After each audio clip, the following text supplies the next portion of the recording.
Facebook saves every reel you watch, but they never tell you where. Don't worry. In this video, I will show you how to see your Facebook Reels history in just a few taps. So let's get started. First of all, open Facebook.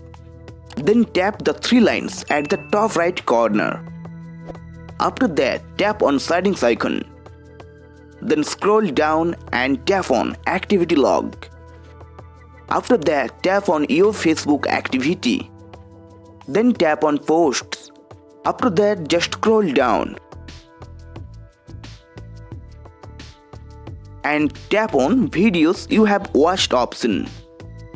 Now here you will only see all the reels you watched on Facebook, but you cannot play them from the screen. If you want to play a reel from your reels history, then go back to the home page. After that, tap on the three lines at the top right corner. Then here you tap on reels. After that, tap on the profile icon from here. Then tap on watched reels option. Now you will see your Facebook Reels history from here, and you can play any reel by tapping on it. So by this process, you can track all the reels you watched and re-watch them easily on Facebook 2026. Okay guys, if you found this video helpful, please leave a like and subscribe to the channel.